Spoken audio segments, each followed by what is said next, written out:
A super El Nino is expected by the end of the year, analysts say, and that might push up your cost of living. Yes, weather can cause severe economic damage. The El Nino in 1982-83 led to over $4 trillion in global economic losses in the 5 years following that event. Similarly, the 97-98 event led to around $5.7 trillion in economic losses. This year could see the strongest El Nino event for 140 years. The climate phenomenon takes place every 2 to 4 years and often causes intense droughts, heavy rainfall, and flooding. This damages infrastructure and crops, generally in tropical countries but also in the US, which in turn raises food prices worldwide. Like in India, which alongside the current heat wave is expecting a weak monsoon and drought. Meanwhile, Vietnam warns of intense heat waves and up to 50% drop in rainfall and flash floods.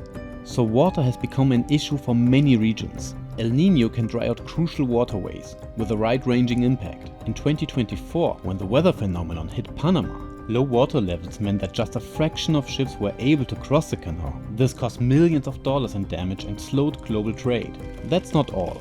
El Nino also reshapes agricultural conditions worldwide. It's already shifting Ivory Coast cocoa market. The world's top producer is slowing sales and charging higher premiums because drought could threaten the next harvest. The result? Higher chocolate prices.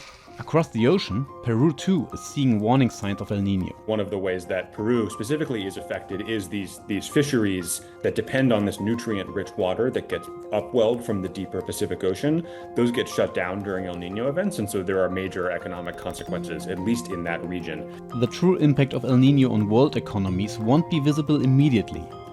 After an extreme climate event, economies are able to immediately recover as they rebuild their infrastructure, replant their crops, and so on.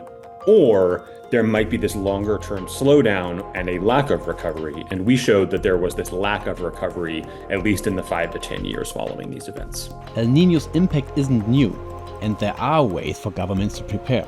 Panama has introduced water rationing to avoid another canal closure.